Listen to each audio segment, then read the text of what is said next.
Okay, I'm making a bearded dragon care video.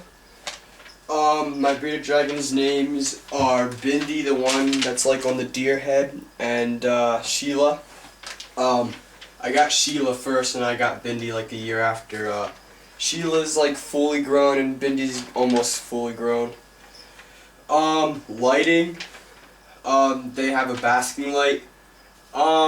You have to keep that between like 90 to about like 100 degrees on the hot side, and on the warm side keep it between like 80 to 85.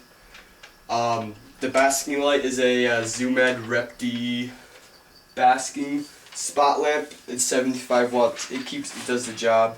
Under that I have a basking rock. I wouldn't advise getting hot rocks, whatever you want to call them, because lizards, bearded dragons can't feel like the heat under their stomach, so they can actually burn themselves and hurt themselves.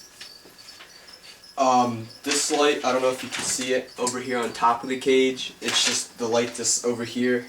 I got a plant. I got that at the dollar store.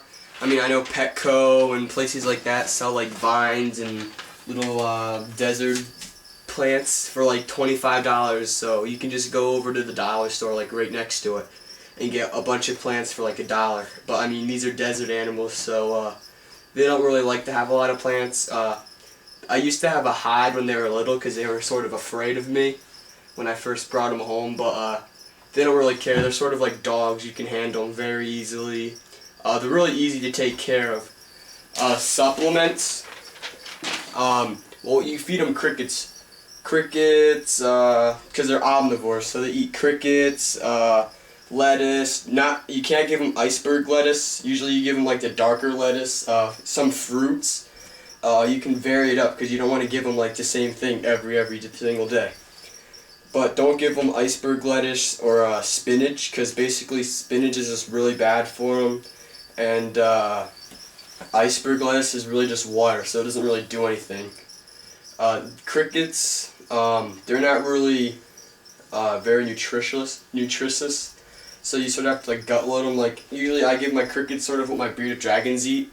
I give them like lettuce and stuff, so when they eat them it's more nutritious to them.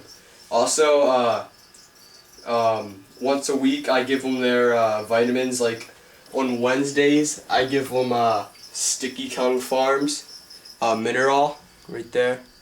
You just dust it on the crickets. That's on Wednesdays.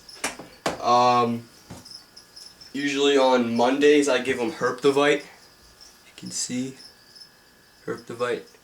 And then usually on Fridays I give them Repcal. This is phosphorus free, calcium with vitamin D. Basically, if you live down in like Florida and stuff, you don't really have to give them this because like you could keep them out in the sun a lot. But I live up north in Pennsylvania, so it's cold in the winter, so I can only bring them outside in the summer. But they're very tame. They're really nice pets. They don't bite like some reptiles. Like I have a veiled chameleon, and she really doesn't like to be held. But they don't get too big. They get around like 15, 16 inches, maybe sometimes bigger. It depends what kind of morph you have. I have a sunburst. She's like a yellow, my Sheila, and my other one's just a regular inland bearded dragon I got at Petco. I'll show you what they eat. Crickets and stuff. Pretty cool. Okay, I just dusted my crickets. I'm gonna put them in their cage. Usually I feed them crickets every day, and then every other day I give them like their greens or vegetables.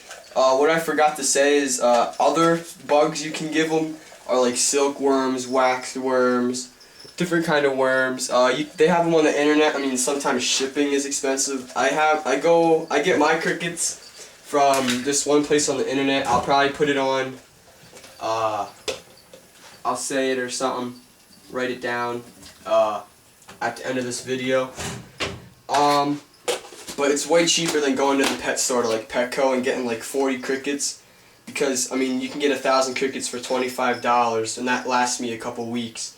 Or go to like Petco every week and spend $5 on 40 crickets, if not more. So that works out pretty good. they get along really good. I mean, they're both females, so there's no territorial issues. But I give them water every day. I mean, I heard some people say they can't get their bearded dragon to drink out of water.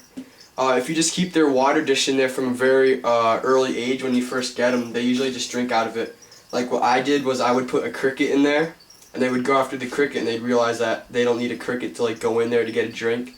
But they also get their water from like their greens and stuff. So subscribe to my page. If you have any comments or questions, just comment my page. Please no bad comments. I mean, if you think I'm doing something wrong, just tell me. I mean, I'm open to suggestions, but I've been doing this for a pretty long time. I mean, I have other reptiles. I'll do other care videos. I mean, I have a veiled chameleon, ball python, leopard gecko, Russian tortoise. I had Molly uromastics. I had them for about, well, my dad had them, so they were probably like 10 years old. They recently passed away. And I'm probably going to get a black and white Argentine tegu. So when I get that, I'll make a cool video about that. But, yep, there's Bindi and Sheila. Yep, comment and subscribe. Thanks.